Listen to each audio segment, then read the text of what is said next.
Hello friends, welcome to Dungeons & Dragonfly, where I adapt various characters for use in D&D. I'm Dragonfly9078, and today's build is Edward Elric, the Full Metal Alchemist. So first a bit of background. Edward and his little brother Alphonse grew up studying their father's notes on alchemy. After losing their mother to illness, they decided to commit the ultimate taboo of alchemy and attempted to bring her back to life by way of human transmutation. It didn't work, Edward lost his leg, and Alphonse just straight up died. Horrified by what they had done, Edward again attempted human transmutation, this time trading his arm to bind Alphonse's soul to a suit of armor. Later, he joined the military as a state alchemist, hoping to find a way to restore both of their bodies. So, what do we want from this build? Well, first we need alchemy, the ability to reshape the world to our liking as long as we follow the law of equivalent exchange. Next, we'll need to be good in melee combat, whether that's alchemizing weapons on the fly or just beating people down with our bare hands. And finally, we need Alphonse, the soul of our little brother stuffed into a suit of armor until we can figure out how to restore him. Looking over at ability scores, I'll be using the standard point array. If you want to roll for stats, that's fine, just make sure your strength, intelligence, and charisma are high enough to multiclass. Starting off with a 14 in strength, Edward is pretty strong for a 15-year-old, and he has to lug around 2 huge steel prosthetics. Dexterity's a little bit lower than I'd like. He is pretty nimble, but those prosthetics do weigh him down, and probably aren't as precise as his actual limbs would be. Constitution is 12, the auto-mail procedure is incredibly painful, but he toughed his way through it in a third of the time that it takes most people. We'll put our 15 in intelligence. Both Ed and Al are in their early to mid-teens, but they're alchemical prodigies, comparable to people many years older. We'll dump wisdom. Ed has a history of recklessness and anger issues, but he's still a teenager, so he does have time to mature. And we'll finish up with a 13 in charisma. Ed is brash and cocky, but he's also an anime protagonist, so of course he learns the power of friendship by the end. Also, we need it for our multiclass. Now, I was really tempted to make Ed a dwarf, but they do actually state straight out that Ed and Al are humans, so it is what it is. Variant humans get +1 to 2 stats, a free skill, and a free feat. Bump intelligence and dexterity, take acrobatics for the skill, and prodigy for the feat. Prodigy gives us another skill, a tool proficiency, and turns one of our skills into an expertise. Since we're a prodigy at alchemy, we'll take nature for the skill, alchemist supplies for the tool, and investigation for the expertise. Now you may have noticed that we don't actually have investigation yet, and that's because we'll get both it and arcana from being a haunted one, both in the metaphorical sense as we're haunted by the failure of our attempt at human transmutation and what it did to us and our brother, and in the literal sense because said brother is currently haunting a suit of armor. We'll start off by training with Izumi Curtis to become a fighter. Not sure why we went to an ordinary housewife for training, but it seems to have worked out just fine. We get 2 skills from the fighter list. Our sensei dropped us on an island and told us to survive for a month, so take athletics and survival. We also get second wind to heal ourselves for 1d10 plus our fighter level as a bonus action once per rest. Using alchemy to heal ourselves isn't the most effective, but it'll keep us in the fight for a little while longer at least. We also get a fighting style. Unarmed fighting makes the damage of our unarmed strikes a d6 plus our strength, or a d8 plus our strength if we have 2 free hands. We can also deal 1d4 damage to a creature we have grappled each round.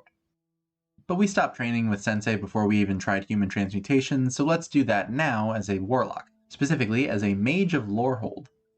Lorehold mages get to summon an Ancient Companion, a spirit that inhabits a medium statue within 10 feet of us. The spirit can be either a sage, a healer, or a warrior, and we can change what type of spirit it is whenever we resummon it on any rest. I won't go into the full stat block here, but if it's a sage, then we and any of our allies get +2 to intelligence and wisdom checks while we're within 15 feet of the spirit. If it's a healer, it can use its action to give a creature within 15 feet of it temporary HP equal to 1d8 plus our proficiency bonus. And if it's a warrior, it gets better AC and can use its reaction to add a d4 to a strength or dexterity save that a creature within 5 feet of it makes. I'd say Alphonse qualifies as either a sage or a warrior, not so much as a healer. I could give him spellcaster sidekick levels like I did with Toothless in the Hiccup video, since he is an accomplished alchemist in his own right, but I'm not going to, because the bulk of that is just choosing spells, and he'd have pretty close to the same spell list that I'm going to give Edward, so it feels a little bit redundant. Speaking of, Edward gets spells. All Lorehold mages learn Sacred Fire, which ignores cover and deals up to 4d8 radiant damage to a creature who fails a dexterity save, as well as Comprehend Languages. For regular Warlock spells, we'll grab Poison Spray to deal up to 4d12 poison damage to a creature who fails a Constitution save, and Prestidigitation, since alchemy can be used to do pretty much anything. We can use Distort Value to alter the appearance of something, making it appear either twice or half as valuable as it actually is, and Hellish Rebuke deals 2d10 fire damage as a reaction to a creature who calls us short if they fail a dexterity save. Now we already have Comprehend Languages, but to save on spell slots we'll pick up Eyes of the Runekeeper at 2nd level, letting us understand the meaning of anything that's written down. At 3rd level we pick up Pact Boon. Pact of the Blade lets us summon a melee weapon into our hand as an action, and with Improved Pact Weapon it's a +1 weapon, can be used as a spellcasting focus, and can be a bow or crossbow instead of just a melee weapon. If taking an action is too slow, we can use Shadow Blade as a bonus action instead, creating a shadowy sword that has the Finesse, Light, and Thrown properties, and that deals 2d8 psychic damage on a hit. It also has advantage on attacks against creatures in dim light or darkness, so we'll pick up Darkness too. As a Lorehold Mage, we also get Knock to open locked doors by deconstructing the lock, and Locate Object. 4th level Warlocks get our first ability score improvement. I would round off Dexterity and Charisma, as well as another cantrip, like Sword Burst, which summons a wave of swords to attack the area around us, dealing up to 4d6 force damage to any creatures in the area who fail a Dexterity save. In a similar vein, Cloud of Daggers fills a 5-foot cube with spinning daggers, dealing 4d4 slashing damage to any creature who moves into the space. We'll grab Thirsting Blade at 5th level, which lets us attack twice with our pact weapon using the attack action instead of once, and Incite Greed to transmute some gold to distract any creatures within 30 feet who fail a wisdom save. We also get 2 more Lorehold spells, Speak with Dead and Spirit Guardians, neither of which is especially in flavor for us, but I wanted to get to the 5th level of Warlock for the extra 3rd level spell slots, which will help us out as we jump over to Wizard.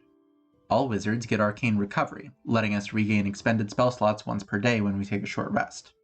We can get back slots with a total level up to half of our Wizard level, though none of them can be higher than 6th level. Now, Edward's whole thing is digging through old books and records to find some way to restore himself and Al, so for our Arcane Tradition we'll become a Lore Master, letting us use our Intelligence for our Initiative instead of our Dexterity, and turning our proficiencies in Arcana and Nature into Expertises. Thanks to seeing the Gate of Truth, Ed can do alchemy without a transmutation circle, greatly increasing his versatility. With Spell Secrets, we can target our enemy's weak point. Whenever we use a spell slot to cast a spell that deals acid, cold, fire, force, lightning, necrotic, radiant, or thunder damage, we can change the damage type to any of the others on that list. Also, once per rest, when we cast a spell using a spell slot that forces a saving throw, we can change what ability score that save targets. So for example, we could throw out a fireball that forces an intelligence save, though that's really more the Colonel's thing. We get another ability score improvement at 4th level, bump intelligence to 18 for better spells, initiative, and skills. 6th level Lore Masters get Alchemical Casting. Now technically all of our casting has been alchemical because that's the flavor of the character, but it is nice to have something that actually says it. Anyway, this lets us enhance our spells by burning spell slots. When we cast a spell, we can expend a 1st, 2nd, or 3rd level spell slot to add different effects. A 1st level spell slot adds 2d10 force damage to any damage the spell does on the turn we cast it. The spell does have to be a damaging spell to begin with, so we can't add damage to Locate Object or Comprehend Languages or something like that. A 2nd level slot increases the range of the spell. If it already has a range of at least 30 feet, the range becomes 1 mile. And a 3rd level slot increases the DC of the spell saving throw by 2, which is why I wanted to get to 5 levels of Warlock for extra 3rd level slots, instead of sticking at 4 levels of Warlock for extra 2nd level slots, because having the higher save DC is probably going to come up more often than increasing the range of a spell to 1 mile. 8th level Wizards get another ability score improvement, cap off intelligence for the best spells we can get, and 10th level Lore Masters develop a Prodigious Memory, letting us swap out one of our prepared spells for another from our spellbook once per rest as a bonus action. For our last ability score improvement, we'll grab the Tough Feat, since Wizard hit dice are bad and they should feel bad. Our capstone is the 14th level of Lore Master Wizard for Master of Magic. Ed is fantastic at thinking on the fly and even copying other people's alchemy, so this lets us cast any spell from any spell list once per day. We choose the spell using our bonus action, then we can cast it until the end of our turn. It counts as a wizard spell for us, and we do still need to expend a spell slot to cast it, so we can't do anything above 7th level because that's the highest level spell slot we're getting, but everything else is fair game. I mean, I guess we couldn't cast a spell that is cast as a bonus action because we use our bonus action to pick it and our action. You know what I mean. you get the idea. Taking a look over at our spellcasting, we are effectively a 14th level wizard with 2 extra 3rd level slots that refresh on short rests. For our cantrips, Mending and Mold Earth are the most fitting for Ed's alchemy, fixing objects and moving the ground respectively, and will take Firebolt, Acid Splash, and Light as well. Ice Knife is a great spell at lower levels, dealing 1d10 piercing damage to the target on a hit. Then, even if it doesn't hit, it explodes for another 2d6 cold damage to any creatures within 5 feet of the target who fail a dexterity save, including the target. The target also has to make that dexterity save. Tasha's Caustic Brew sprays acid in a 30-foot line, drenching every creature who fails a dexterity save. They take 2d4 acid damage at the start of each of their turns for up to a minute, unless they spend their action to clean themselves off. We can use Pyrotechnics to make a 20-foot radius cloud of smoke to obscure an area, or Fireworks to blind any creatures within 10 feet who fail a Constitution save. And Maximilian's Earthen Grasp transmutes the ground into hands to grab a creature. If the creature fails a strength save, they take 2d6 bludgeoning damage and are restrained. Then we can use our action on following turns to force another strength save, dealing an additional 2d6 damage on a fail, half on a success. Stinking Cloud transmutes ammonia or some other foul-smelling chemical into a 20-foot radius cloud that obscures the area and forces a Constitution save on any creature who starts its turn inside of it. If they fail, they lose their action for the turn as they cough and retch. They can still move though, so they can get out of the cloud. They're not just stuck in there forever. We'll also grab Life Transference to transmute our own energy to heal someone else. We take 4d8 necrotic damage, then another creature regains twice as much HP as the damage we took. Now we're getting into the more relevant spells for Edward's alchemy in particular, with Stone Shape allowing us to reshape stone however we want, and Fabricate letting us convert raw material into a finished product. With Transmute Rock, we can turn an area of stone into mud, restraining creatures who fail a strength save until they spend their action to pull themselves free, and slowing their movement, as moving 1 foot through the mud costs 4 feet of movement. Or we can turn mud into rock, restraining any creatures who fail a dexterity save until they can break the rock that they're stuck in. Wall of Stone creates a wall of stone panels that are 10 feet by 10 feet and 6 inches thick, or 10 feet by 20 feet and 3 inches thick. We can shape the wall however we like to make structures or bridges, and if we concentrate for the entire duration, the wall becomes permanent. And if the situation really calls for it, we can just use the deconstruction part of alchemy with Disintegrate, which deals 10d6 plus 4d force damage to an object, or to a creature that fails a dexterity save. If a creature is reduced to 0 HP like this, it disintegrates into ash. And the same happens to any large or smaller object, or a 10-foot cube of anything huge or bigger. Now that the build is complete, the question becomes, how good is it? Well, we are astoundingly versatile. As a wizard, we already have a huge number of spells, and we can customize their damage and saving throws on the fly, swap one out for one that we need but don't have prepared, and just cast any spell from any list once per day. Anything we need to do, we can do. We're also great at controlling the battlefield, with several ways to restrain or paralyze opponents, or just to make them waste their action, and to corral them where we want them to go. And of course, we can't forget, we effectively have access to a second character with our ancient companion.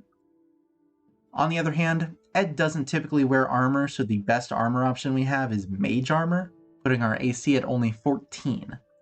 We also have pretty lackluster constitution, which doesn't help when we also have so many concentration spells. And finally, our wisdom is really bad, and wisdom saves are both common and debilitating to fail, so we might just fall to a random hold person. But Edward is used to being tricked and led around by people older than him. He might not like it, but it does happen kind of a lot.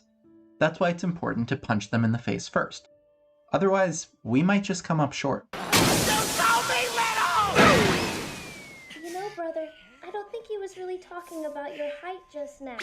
I hope you enjoyed the build. If you have any feedback or suggestions for characters you'd like to see me build, please leave them in the comments below. Leave a like or subscribe if you want to see more, and if you want to support what I'm doing here, you can check out my Patreon for access to the Discord channel and early access to future builds. Thank you for watching, friends. I will see y'all later.